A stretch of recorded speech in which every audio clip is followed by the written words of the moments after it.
Di dalam kitabnya saudara kita Yahudi diterangkan misalnya di Yesaya 43 nomor 10, nomor 11. Tuhan mengangkat saksi di sana. Engkaulah saksi-saksiku, demikianlah firman Tuhan. Tertulis di situ bahasa Indonesia pun. Demikianlah firman Tuhan, dan hambaku yang telah kupilih, supaya kamu tahu dan percaya kepada-Aku, dan mengerti bahwa Aku tetap Dia, sebelum Aku tidak ada Tuhan dibentuk, dan sesudah Aku tidak akan ada lagi Tuhan dibentuk. Akulah Tuhan, dan tidak ada juru selamat selain daripada Aku. Tapi ada komunitas muncul kemudian yang mengatasnamakan diri mereka pengikut Kristus. Di dalam kitab mereka, Filipi 2 nomor 6, nomor 7, nomor 8, menerangkan bahwa Tuhan mengosongkan diri lalu membentuk dirinya menjadi daging. Mana yang betul? Yesaya 43, firman Tuhan berbunyi, tidak ada Tuhan yang dibentuk sesudah Aku. Ini kok ada kemudian Tuhan dibentuk menjadi daging? Nih, jadi apa fungsi kitabnya Yahudi ini nempel di kitab mereka? Apa fungsinya? Apa mereka nggak baca? Kenapa kontradiksi? Tuhannya berkata, tidak ada Tuhan yang dibentuk. Kok tiba-tiba di tahun 50-an ke atas ada orang yang kedatangan makhluk roh ngaku Kristus, tiba-tiba mengajarkan bahwa Tuhan merubah diri, mengambil rupa menjadi daging manusia.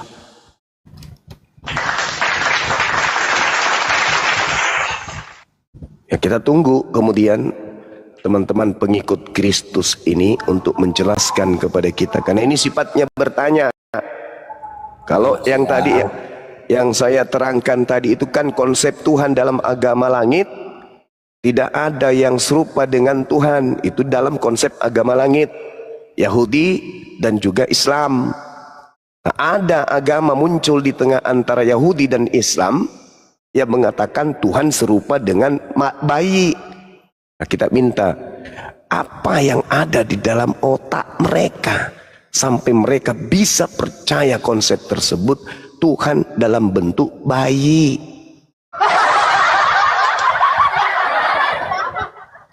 Selamat siang. Ya, silakan Saudara Marta. Lanjut. Ya. Selamat Yang siang. Ica, sebentar dulu Bang Kenzo. Ica naik lagi Ica. Beliau adalah seorang Kristen Gurunda tapi ingin belajar Islam, ingin mu'alaf katanya. Silakan Ica naik lagi di komentarnya. Barusan saya. Ya, selamat siang Abangku Bang Kenzo. Silakan. Apa ada tanggapan? Silakan.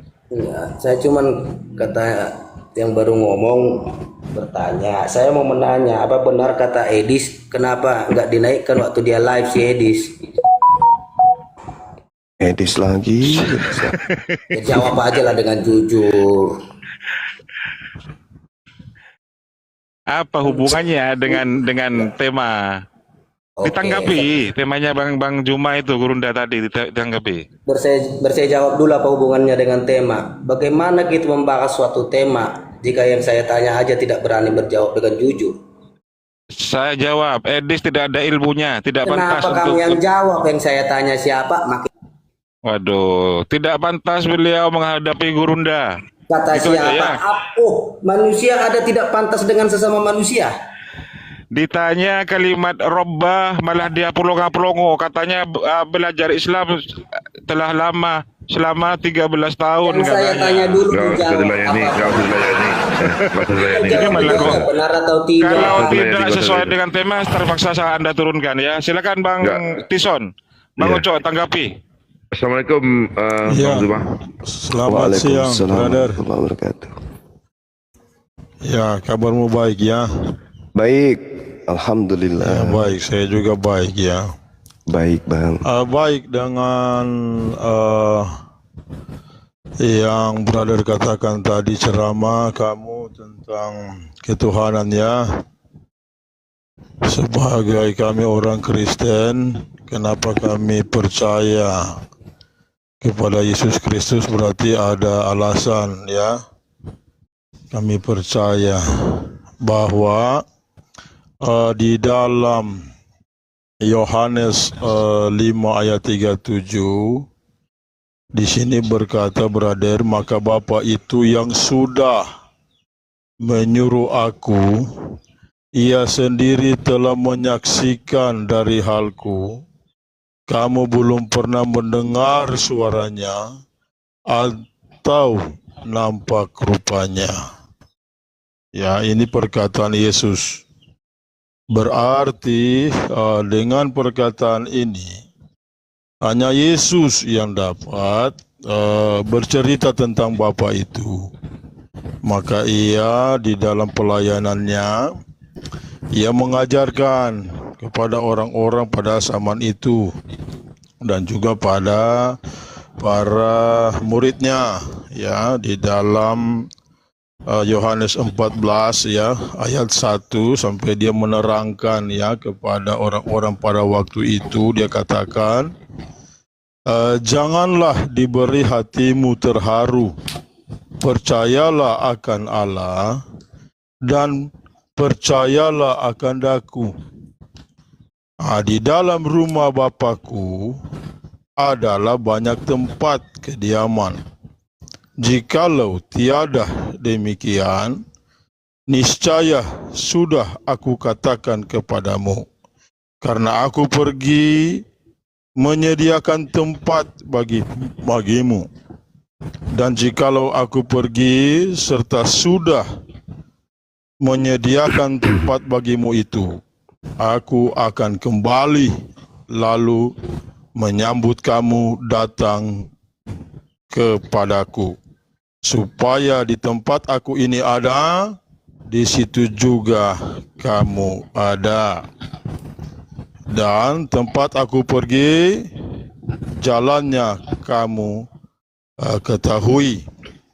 Ya, maka satu murid berkata, ya, maka kata Thomas kepadanya, ya Tuhan, kami tidak tahu kemana Tuhan pergi. Bagaimanakah kami tahu jalannya? Maka kata Yesus kepadanya, aku inilah jalan dan kebenaran dan hidup.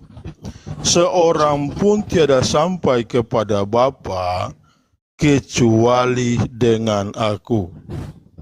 Inilah suatu landasan kami, brother. Orang Kristen ya, percaya bahwa kita harus datang kepada Yesus, maka kita dapat jumpa Bapa itu. Inilah yang menjadi iman kami orang Kristen. Ya, itu ya, brother. Ya, baik. Jadi gini, kawan. Saya seringkali kemudian bertanya kepada tokoh-tokoh Kristen, pastor, pendeta, jemaat, juga pernah saya tanya. Ketika Yesus datang di tengah-tengah Bani Israel 33 tahun, ajarannya, cakupan kemudian firman yang diterima itu untuk semua manusia atau untuk Yahudi saja? Ketika Yesus mengajar, kalian itu orang Kristen atau orang Yahudi? Karena ini timpang yang sangat-sangat nyata. Yesus berbicara kepada muridnya Bani Israel, menjanjikan keselamatan kepada muridnya Bani Israel. Tapi kok yang aneh, Kristen merasa akulah jalan, akulah kebenaran, tidak ada seorang pun yang sampai kepada Elohim tanpa melalui aku. Tapi kok jadi Kristen muncul menjadikan Yesus ini bukan jalan tapi tujuan. Ini yang harus dipahami oleh saudara Kristen. Ketika Yesus mengajar, di situ ada murid, dan murid Yesus itu Bani Israel. Kristen nggak ada di situ. Cuman Kristen ini menerima sebuah buku di mana buku itu menceritakan tentang Yesus dengan murid-muridnya Bani Israel, dan buku itu tidak ada legalitas standing dari Yesus. Dijadikan orang Kristen buku itu seakan-akan Yesus itu untuk Kristen. Jadi seibarat kata saya sederhanakan begini, saya sedang mengajar di Makassar dan saya diutus hanya sebagai guru bagi orang-orang suku Makassar. Berceritalah saya di situ. Anak-anakku sekalian, dengarkan saya.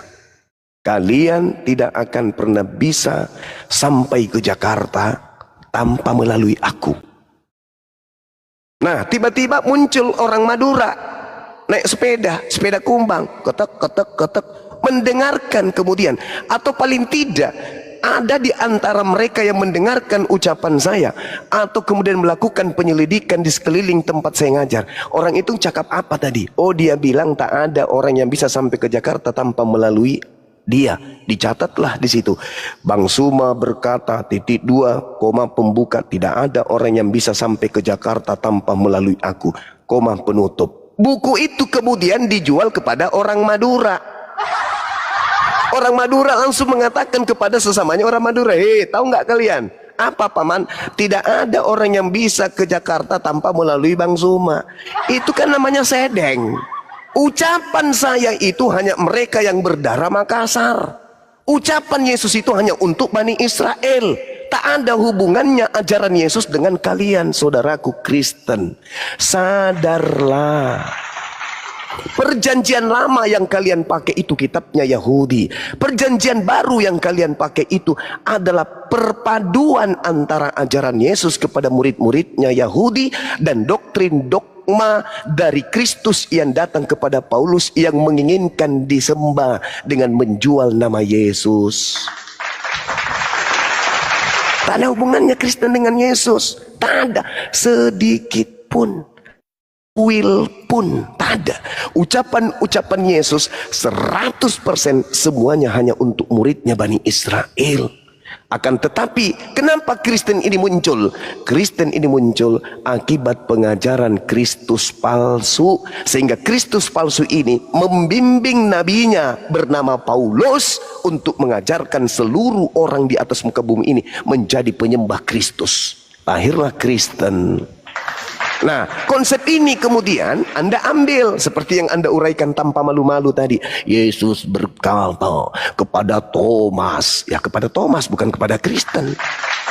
Yesus berkata, "Akulah jalan, akulah kebenaran." Ya, itu perkataan Yesus untuk muridnya Bani Israel. Anda bukan Bani Israel. Tetapi kemudian karena Anda adalah korban dari Kristus yang dinubuatkan Yesus sebagai penyesat dengan nabinya, Matius 24 nomor 24. Sebab Kristus palsu dan nabi-nabi palsu. Nah, masuk di situ jajarannya Lukas, Markus, Matius, Yohanes, Petrus. Itulah dia. Penulis-penulis inilah yang kemudian yang dianggap sebagai nabi-nabi palsu, termasuk Paulus. Akan menyesatkan banyak orang, dan dia akan menyesatkan orang-orang pilihan juga. Maka sebagai nabi yang diutus oleh Kristus ini menggabungkan antara ajaran Yesus yang asli dengan ajarannya dia. Contoh nih, contoh. Ketika saudara mengatakan tadi, tidak ada seorang pun pernah melihat Tuhan. Ya. Tetapi Yesuslah yang kemudian menceritakan, exegomai dalam bahasa Yunani. Exegomai artinya tidak ada orang yang pernah melihat Tuhan, tidak ada orang yang pernah kemudian berinteraksi langsung dengan nyata melihat Tuhan. Tetapi Yesuslah yang menyatakan Tuhan itu seperti apa. Yesus loh. Coba Anda lihat dalam Yohanes 1:18. Tidak ada seorang pun yang pernah melihat Elohim, tetapi anak tunggal Elohim yang ada di pangkuan Bapa, dialah yang menyatakannya. Tapi kok tiba-tiba Paulus juga ikut menyatakan tentang Elohim. Elohim datang dalam rupa manusia, mengambil rupa manusia. Elohim datang dalam rupa manusia, mati dibunuh manusia. Kok Paulus ikut-ikutan juga? Padahal dalilnya kan cuma Yesus. Tetapi anak tunggalnya yaitu Yesus, dialah yang menyatakan, dialah yang menceritakan, dialah yang mentafsirkan, dialah yang menjelaskan tentang Tuhan itu seperti apa. Kok tiba-tiba muncul juga nabi baru bernama Paulus menjelaskan juga tentang Tuhan, tapi aneh. Tuhan datang dalam rupa bayi, Tuhan datang dalam rupa manusia untuk menebus dosa kita. Ini konsep nabi ini kok aneh gitu loh. Tadi dikatakan hanya Yesus, tapi dia ikut-ikutan juga menjelaskan tentang Yesus, tentang Tuhan. Sehingga di dalam Filipi 2 nomor 6, nomor 7, 8 dikatakan dengan pernyataan Paulusnya, Tuhan itu datang mengambil rupa manusia. Yesus tidak pernah menjelaskan hal seperti itu. Yesusnya mengatakan, aku datang bukan atas kehendakku. Yohanes 8:42. Paulusnya mengatakan, Tuhan datang dalam rupa manusia atas kehendaknya sendiri. Berbeda. Maka pada kesimpulannya kemudian, saudara, tolong hargai ajaran Yesus yang hanya untuk Bani Israel. Jangan Anda comot-comot. Betul, perjanjian baru itu adalah kitab saudara, tapi kitab saudara itu hanya menceritakan tentang kejadian yang terjadi antara Yesus dengan muridnya. Jangan pula Anda merasa Yesus berkata kepada Anda, aku akan pergi ke surga menyediakan tempat untukmu, aku akan datang kembali untuk mengambilmu. Itu mengambil Bani Israel, paman, bukan Anda. Bukan jemaat-jemaat gereja, bukan murid-murid Paulus yang diambil, bukan jemaat gereja pastor pendeta, bukan. Yesus datang kembali mengambil muridnya Bani Israel. Ayolah, kita orang Indonesia, makan tempe, makan tahu, dikasih IQ tinggi untuk memahami kitab yang kita anggap suci. Bang Suma aja yang bukan Kristen bisa ngerti Bible. Masa kalian yang tiap hari makan babi, makan anjing, masa nggak bisa ngerti Bible? Yesus berkata hanya untuk Bani Israel, bukan berkata kepada kalian, kawan. Cobalah sekali lagi, jadilah anak Indonesia yang cerdas. Silakan. Ya, baik brother, baik ya. Anda katakan tadi ditujukan kepada Bani Israel ya. Di sini ada ayat berkata di dalam Galatia 3 nomor 29, tetapi jikalau kamu jadi milik Kristus, kamulah Bani Ibrahim, waris sujud dengan perjanjian itu. Ya. Itulah menjadi keimanan kami. Ketika kami ya percaya ya, dikatakan di sini Galatia 3:29, tetapi jikalau kamu jadi milik Kristus ya, nah, kita ini orang Kristen milik Kristus, percaya dia Tuhan dan Juru Selamat, kamulah Bani Ibrahim, waris sujud dengan perjanjian itu ya. Karena begini brother ya, bahwa kita tahu Yesus Kristus terang dunia ya. Yohanes 1 nomor 9, Yohanes 3:19, Yohanes 8:12, Yohanes 9 nomor 5, Yohanes 11 nomor 9, dan Yohanes 12:46 ya. Di dalam Matius 4:16 berkata, maka kaum yang diam di dalam gelap telah melihat terang benderang, dan bagi orang sekalian yang diam di tanah bayang-bayang maut terbitlah terang ya. Di Kisah 9 nomor 3, sedang ia berjalan dekat dengan Damsyik, tiba-tiba memancarkan suatu cahaya dari langit sekeliling dia. Maka itulah Rasul Paulus, seorang Farisi, bertobat. Ya, jelas. Karena dengan cahaya Kristus. Ada juga Anda tadi katakan, ya, kami makan B2. Ya. Di dalam Batra Nuh, brother, coba brother terangkan, di dalam Al-Quran, Nuh membawa binatang haram berapa ekor? Ayo. Di dalam Quran, kalau Anda tahu Nuh membawa binatang haram itu berapa ekor? Ya, terima kasih. Oke, tak ada hubungannya itu bang. Jadi gini, inilah yang dikatakan kemudian oleh Yesus di dalam Matius 7. Dan juga Yesus menerangkan apabila sang penyesat itu berdiri di tempat suci, dia orang yang tidak bersunat bisa disebut sebagai anak Abraham. Dan jikalau kamu adalah milik Kristus, Kristus siapa dulu nih? Kan saya sudah katakan kepada saudara, ada Kristus palsu dan nabi palsu. Galatia ini tulisan seorang nabi yang kalian sebut rasul. Dia ini nabi. Karena kalau dia bukan nabi, dari mana dia dapat tulisannya 13 buku? Hanya nabi yang mendapatkan penglihatan untuk Tuhan menyatakan dirinya kepada nabi tersebut, agar nabi itu mengajarkan ajaran yang diterima dari Tuhan. Paulus dapat dari mana 13 buku ini kalau dia bukan nabi? Dari perpustakaan yang ada di Pasar Senen? Kan nggak mungkin. Jadi Paulus ini nabi, tapi palsu. Karena dia tidak menerimanya dari Tuhan, dia menerimanya dari sosok Kristus yang adalah makhluk roh. Jikalau kamu adalah milik Kristus, Kristus yang mana? Kristus yang keluar dari kubur. Maka kamu juga adalah keturunan Abraham. Betul ini. Kenapa dikatakan, saya mengatakan betul? Karena di dalam Yohanes 8, ketika Yesus ingin dibunuh oleh orang-orang Yahudi, apa kata Yesus? Aku tahu bahwa kamu adalah keturunan Abraham, tetapi kamu berusaha untuk membunuh aku, karena firmanku tidak beroleh tempat di dalam kamu. Apa yang kulihat pada Bapa, itulah yang kukatakan. Demikian juga kamu berbuat tentang apa yang kamu dengar dari bapakmu si iblis. Jawab mereka, Bapa kami adalah Abraham. Betul. Kata Yesus kepada mereka, jikalau kiranya engkau adalah anak-anak Abraham, tentulah kamu mengerjakan pekerjaan yang dikerjakan oleh Abraham. Tetapi faktanya, kamu malah berusaha ingin membunuh aku. Apa kata Yesus? Iblislah yang menjadi bapakmu, Cak Ayu. Jadi ketika Anda membawa surat dari Nabi Paulus di Galatia 3 nomor 29, yes dan amin.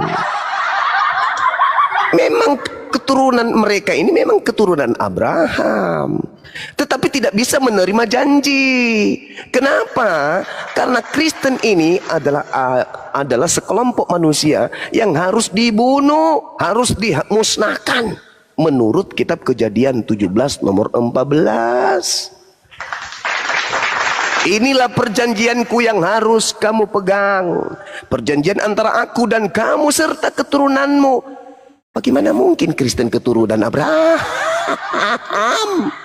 Yaitu setiap laki-laki di antara kamu wajib dikerat kulit nonotnya, dan itulah akan menjadi tanda perjanjian antara aku dan kamu. Diam dulu.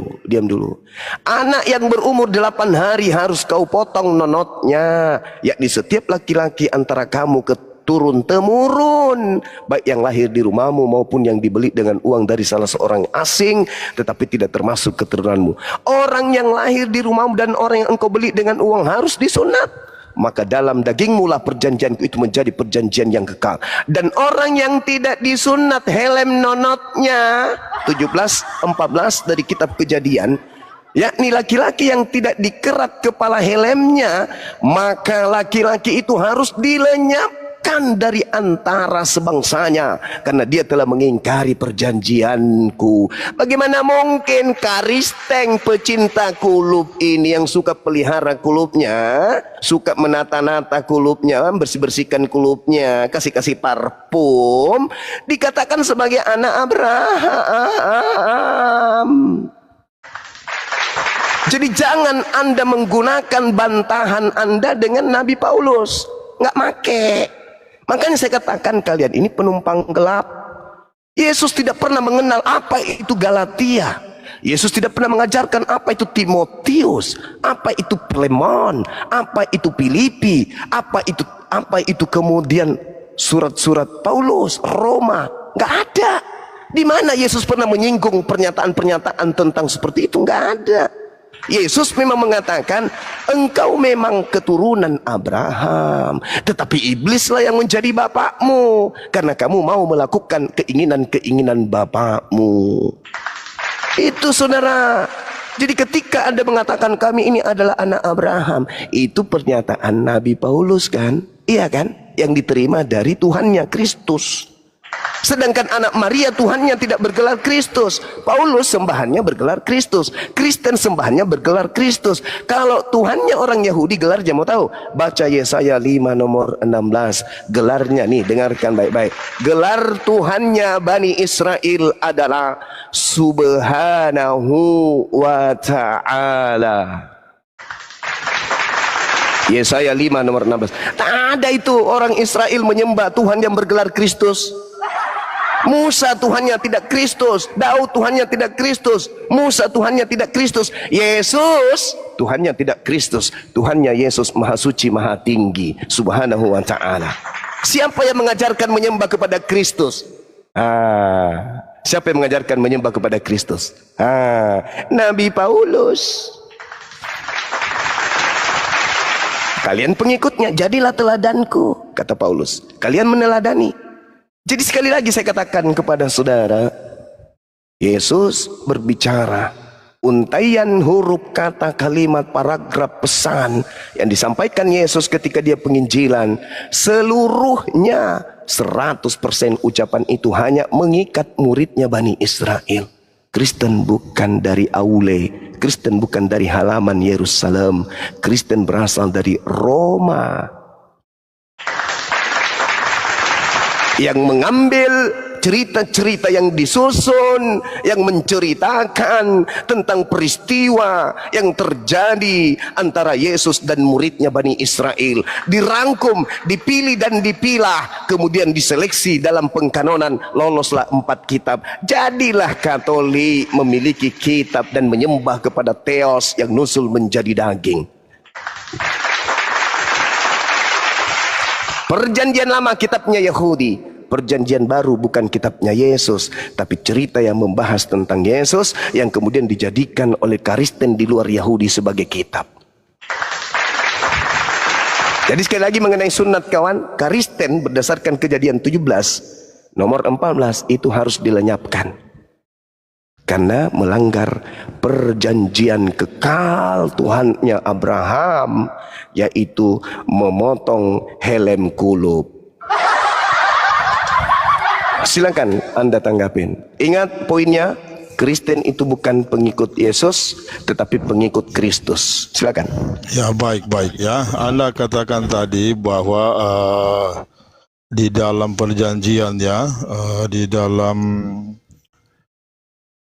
sunat tadi ya. Saya ulangi lagi di dalam Kejadian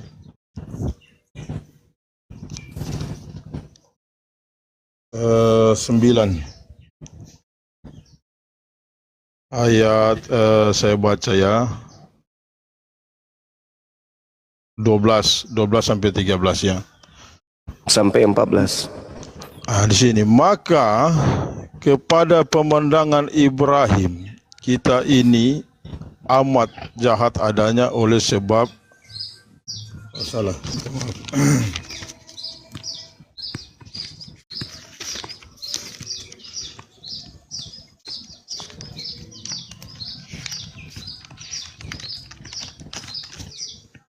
Hendaklah kamu menyunatkan daging kelupmu akan tanda perjanjian yang antara aku dengan engkau.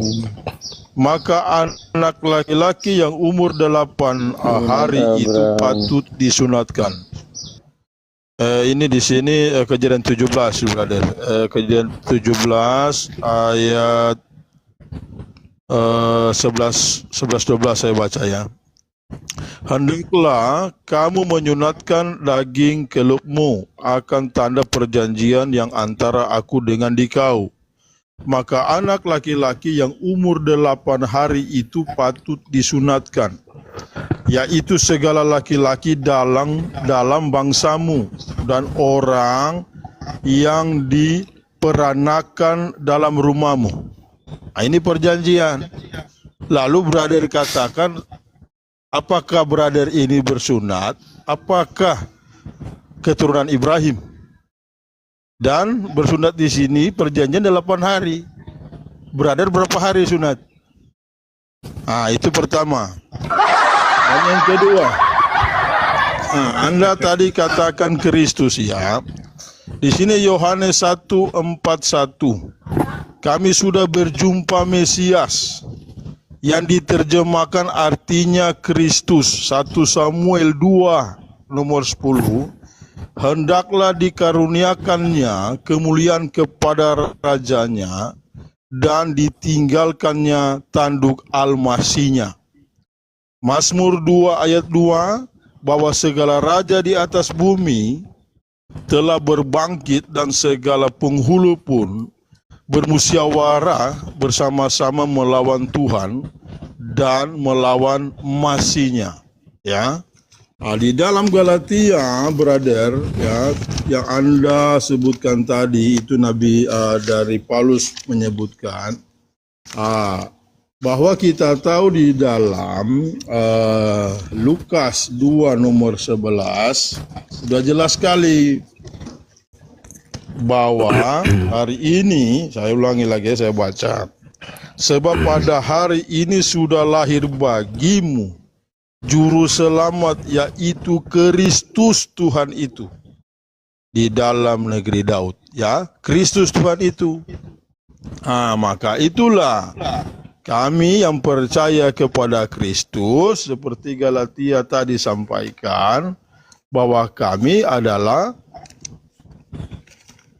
bagian di dalam keturunan Ibrahim.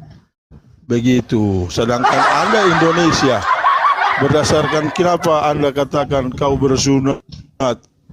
Ya, ayo jelaskan, brother. Oke, baik. Yang pertama, kami bukan keturunan Abraham. Kalaupun kami tidak sunat, tak apa-apa, karena kami tidak mengaku.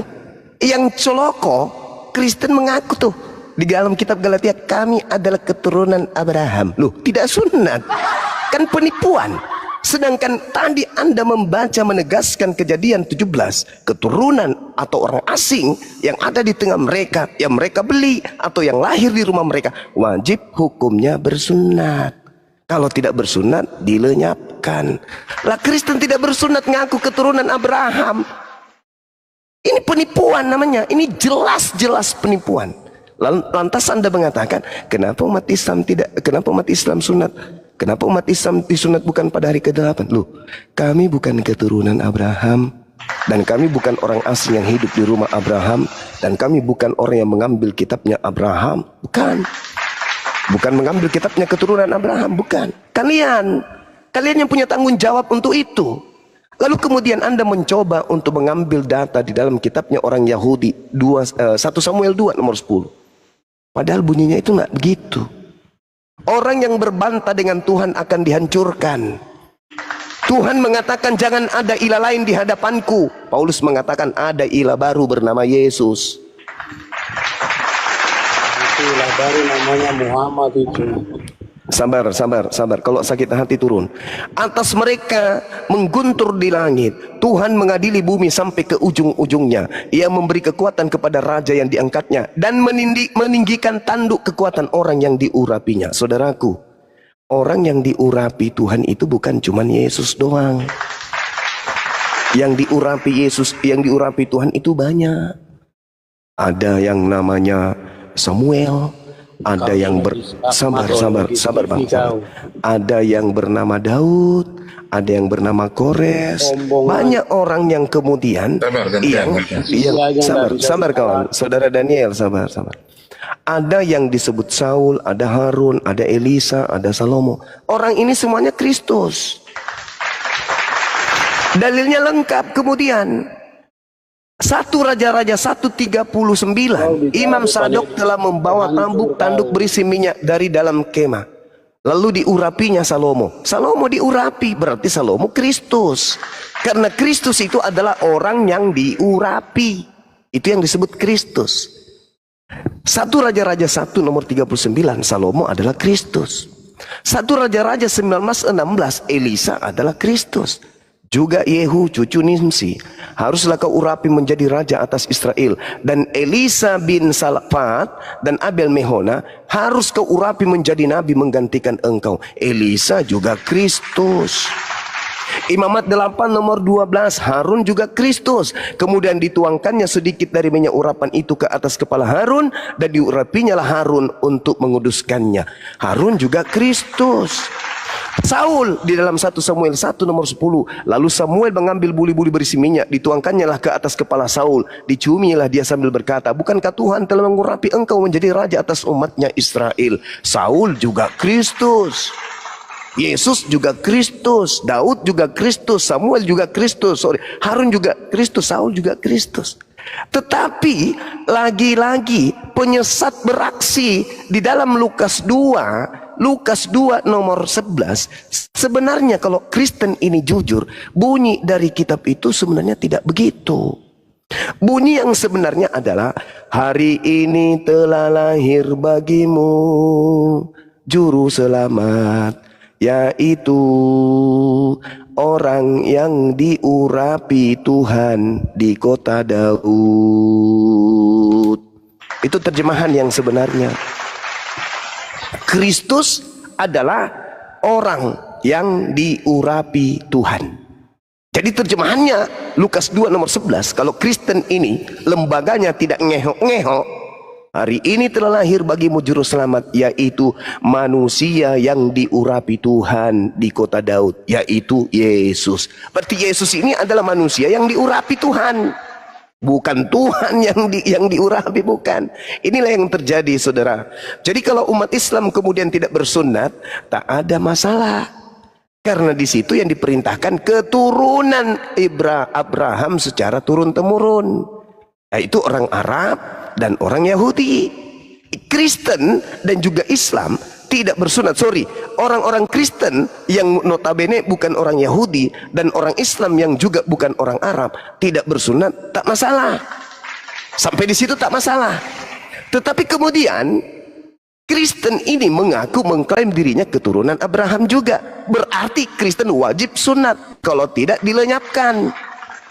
Nah, kemudian Islam khususnya yang ada di Indonesia bukan orang Arab, tapi umat yang mengikuti Nabi yang berasal dari Arab, di mana Nabi yang berasal dari Arab itu mengajarkan umatnya suku apapun untuk bersunat. Maka kami pengikut Nabi Muhammad, kami bukan pengikut Nabi Ibrahim. Kalian katanya bukan cuma pengikut Nabi Ibrahim, tapi mengaku sebagai anaknya, tapi kok tidak bersunat, paman. Ini celakanya. Makanya kemudian Yesus mengatakan, waspadalah kepada penyesat yang bergelar Kristus. Matius 24 nomor 4 nomor 5. Sebab penyesat yang bergelar Kristus ini akan menyesatkan banyak orang. Islam adalah orang muslim dan muslimat, orang mukmin dan mukminat, orang soleh dan soleha. Tidak ada mereka digelari Islam adalah pengikut Kristus, tak ada. Tapi Kristen digelari pengikut Kristus. Nah, siapa Kristus yang diikuti oleh Kristen? Kristus yang diikuti oleh Kristen adalah Kristus yang mengajarkan nabinya Paulus untuk mengajarkan anak keturunan Adam untuk menanggalkan sunat kulub. Inilah Kristus palsu yang datang dan pengikutnya bernama Kristen. Berdasarkan Bible, karena tak ada kandidat lain. Yesus berkata, waspadalah kepada Kristus penyesat. Dia akan menyesatkan banyak orang. Kandidatnya yang datang kepada Paulus. Karena Paulus kemudian mencelek, membuat 13 buku bukan wahyu dari Elohim, tetapi dari sosok bernama Kristus yang bukan manusia. Tertulis di mana? Galatia 1 nomor 11 nomor 12. Aku Paulus menerima Injil bukan dari manusia, tetapi dari Kristus. Sejak kapan pencipta langit dan bumi bergelar Kristus? Tak ada. Pencipta langit dan bumi itu gelarnya apa? Wallahul ladzi la ilaha illahu al-malikul quddusus salamul mu'minul muhaiminul azizul jabbarul mutakabbir subhanallahi amma yusrikun. Wallahul ladzi khaliq pencipta. Tidak ada, itu Kristus. Sedangkan di dalam kitabnya orang Yahudi Nama-nama Tuhan mereka tak ada satupun yang bergelar Kristus. Tuhannya orang Yahudi bergelar sama seperti gelar yang ada Tuhan dalam Islam. Adonai, El, Elohim, Elion, Elohe, El Olam, El Eroi, El Shaddai, Emmanuel, Ehye, Aser, Ehye, Jire, Mekadesikam, Nisi, Rafa, Sebaon, Shalom, Shama, terus Genu. Tak ada yang bergelar Kristus, tak ada yang bergelar Mesias. Sedangkan yang kau sembah bergelar Kristus. Yang kami sembah bergelar Yothe Pape Jire, Yothe Pape Makadiskam, Yothe Pape Nizi, Sibaot, Rafa, Shalom, Shama, Ar-Rahman, Ar-Rahim, Al-Malik, Al-Quddus. Itu yang kami sembah. Nggak ada itu menyembah Kristus. Hanya Kristen pengikut Kristus menyembah Kristus, menuhankan Kristus. Sedangkan Yesus yang datang kepada Bani Israel mengatakan kepada murid-muridnya dalam kelas Bani Israel, anak-anakku, hati-hati akan datang penyesat dengan memakai namaku Yesus dan berkata akulah Kristus. Berarti penyesatnya menatakan namanya adalah Yesus dan gelarnya adalah Kristus. Berarti penyesat setelah Yesus anak Maria terangkat ke langit, gelarnya adalah Yesus Kristus. Tombak Aduh, udah. kena tombak. Kena tombak, kena tombak. Kena tombak ya. Kencangkan tetap layarkan kawan. Ya, teman-teman kencangkan larinya. Kencangkan larinya. Kena Buat yang di tombak bawah. semua, kena tombak. Kena tombak ya. Ya, buat yang di bawah tolong dikencangkan tetap larinya. Beliau kena tombak, beliau. Kencang-kencangkan ya. Beliau kena tombak, kena tombak. Ya, yang Tombak siap dia. tentara Romawi tahun kawan, kena tombak tentara Romawi ya seperti Ya, udah mulai panas, sudah kapal lapasan. Ya, Mbak Ya. kenapa turun? Naiknya Mbak Suster naik, Mbak Suster. Pak Suster naik, Bapak Suster naik ke atas, Bapak Suster. Ya, naik Mbak Suster saja Mbak ya. Ya, Pak Suster naik Inilah ke atas. kegiatan tentara Romawi kan kawan. Ya. Ya. Ya, Mbak Suster naik ke atas. Udah, guru kita udah hadir. Udah ada guru kita. Ya, Oke, Mbak Suster naik, Mbak Suster. ya. Kena tombak. Jadi Bunda. jadi Yahudi dan Islam memiliki sembahan yang bergelar Maha Suci Maha Tinggi ya. Sedangkan Kristen memiliki sembahan bergelar Kristus. Anda deret seluruh gelar-gelar Tuhan di dalam kitab Tanakh. Tidak ada yang bergelar Kristus. Anda tadi mencoba mencarikan 1 Samuel 2 nomor 10 sebagai pelampung. Di situ Tuhan mengatakan kepada raja yang diangkatnya, yang diangkat Tuhan dan meninggikan tanduk kekuatan manusia yang diurapinya. Manusia yang diurapinya, bukan Tuhan yang diurapi. Jadi kesimpulan saya kawan, Kristen itu bukan dari golongan agama langit. Orang-orang Yahudi, orang Nasrani awal mula itu tidak mengenal agama Kristen ini. Agama Kristen ini muncul setelah kemudian ada yang disebut Katolik. Kristen mula-mula itu Katolik. Murid-murid Yesus tak ada yang Katolik.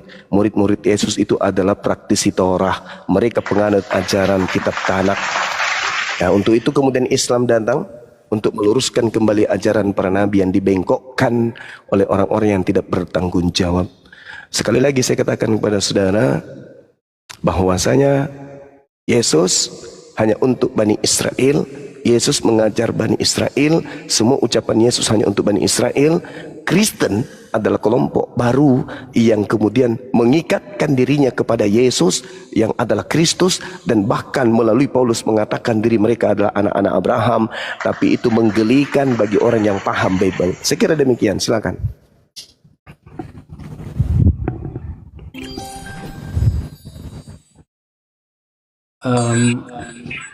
Berarti Nabi Isa itu juga bukan untuk umat Islam dong Bang ya? Yes, Nabi Isa untuk Bani Israel. Ya Bani wa isqala Isa bin Maryam ya Bani Israel inni Rasulullahi ilaikum. Wahai Bani Israel, sesungguhnya aku ini adalah utusan Tuhan langit dan bumi untuk kalian. Kami bukan Bani Israel, berarti Nabi Isa bukan untuk kami. Tapi kami beriman bahwa sebelum Nabi kami, Nabi Muhammad diutus untuk seluruh alam semesta, ada Nabi yang diutus kepada Bani Israel bernama Nabi Isa alaihissalam. Tapi hanya untuk Ben Israel, anak-anaknya Israel. Kami bukan anak Israel. Demikian.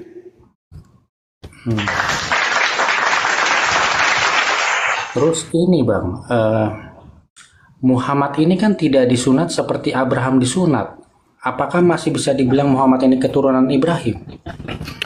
Semua orang Arab itu keturunan Nabi Ibrahim alaihissalam, dan mereka secara budaya, adat istiadat pasti sunat. Makanya ketika kemudian para sahabatnya itu masuk Islam, memeluk Islam, menjadikan Nabi Muhammad sebagai nabi mereka, tidak ada kisah mereka disunat, nggak ada. Kenapa? Karena mereka secara turun-temurun semuanya sudah disunat. Karena mereka adalah keturunan Nabi Ismail, manusia kedua setelah Nabi Ibrahim bersunat. Dia adalah anaknya Nabi Ismail yang memiliki keturunan bernama Khedar, di mana Khedar inilah yang turun-temurun keturunannya menjadi bangsa Arab. Semuanya sunat. Tidak ada itu sebelum Nabi Muhammad menerima wahyu. Sebelum Nabi Muhammad menerima wahyu, semua orang Arab sudah sunat. Sedangkan Nabi Muhammad itu juga dirayakan kakeknya, syukuran atas lahirnya Nabi Muhammad sekaligus sunat pada masa itu. Tetapi dengan lisan Nabi Muhammad, dia uraikan dirinya sendiri. Salah satu kemuliaan yang Allah berikan kepadaku, aku lahir dalam keadaan sunat. Jangan Anda heran dengan keadaan itu, jangan. Wah, jangan-jangan di dalam rahimnya ibunya ada gunting, kok keluar sudah potong kulum? Jangan. Apakah boleh saya mengatakan, mohon maaf, apakah boleh saya katakan orang yang lahir dengan bibir terbelah itu di dalam rahim ibunya ada gunting sampai dia keluar dengan bibir terbelah? Nggak ada. Tuhan mengatakan apapun bisa terjadi. Innama amruhu idza arada shay'an ayaqula lahu kun fayakun. Mazmur 33 nomor 9. Ketika Tuhan berkehendak maka itulah yang terjadi.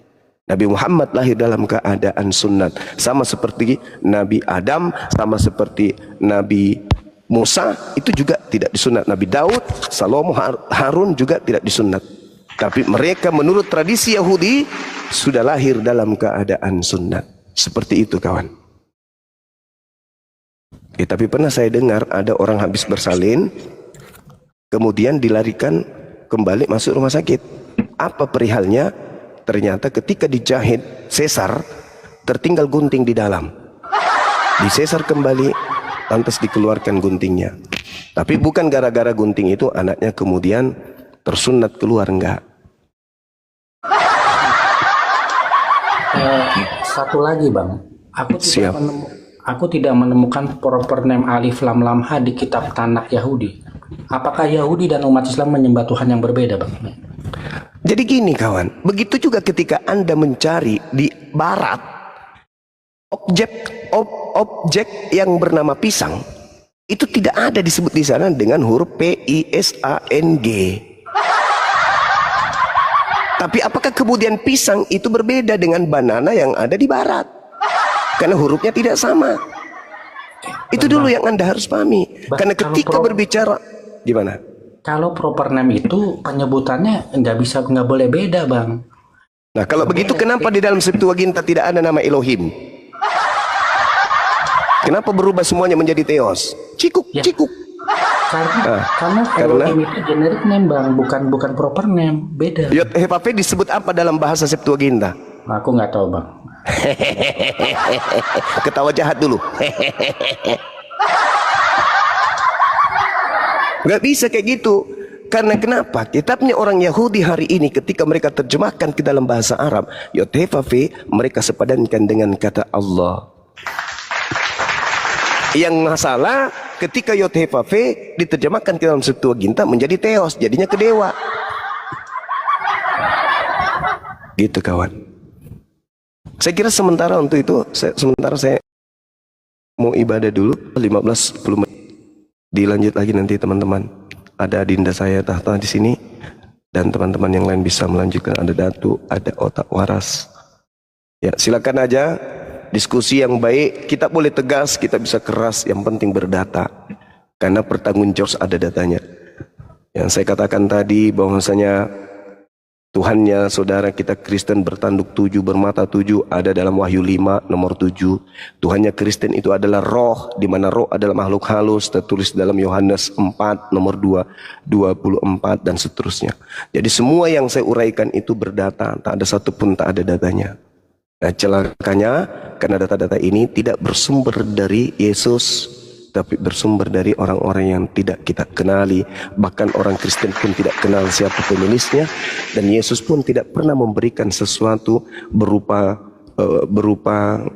kredit plus terhadap penulisnya atau legitimasi terhadap penulis dari kitab Perjanjian Baru ini. Itu hanya tulisan yang dituliskan kemudian hasil penyelidikan setelah Yesus terangkat ke langit. Yesus tidak pernah mengatakan bahwa saya ada sebuah kitab, muridnya disuruh menulis, enggak. Dengan naiknya Yesus ke langit, naik jugalah Injil itu ke langit. Tak ada lagi Injil yang beredar kemana-mana, itu enggak ada. Yesus tidak mengajarkan sebuah kitab untuk dipelajari, enggak. Yesus adalah hikmat Injil yang ketetapan-ketetapannya diberikan Tuhan kepadanya untuk ia sampaikan kepada Bani Israel. Sayangnya tidak ada murid yang kemudian menghafal dan menuliskan seluruh rangkaian firman yang Yesus lontarkan dari lisannya. Itu. Sedangkan Perjanjian Baru itu adalah catatan-catatan yang dihasilkan dari hasil penyelidikan terkait dengan peristiwa-peristiwa yang terjadi antara Yesus dengan muridnya, antara Yesus dengan ajarannya, antara Yesus dengan sembahannya. Lalu kemudian buku itu dianggap sebagai kitab suci oleh saudara-saudara Roma yang kemudian menjadikan Katolik sebagai pegangan keyakinan atau kepercayaan. Saya kira begitu. Saya ibadah dulu. Sementara Assalamualaikum warahmatullahi wabarakatuh. Waalaikumsalam warahmatullahi wabarakatuh. Terima kasih Gurunda. Saya masih terengang-engang dengan ucapan Gurunda.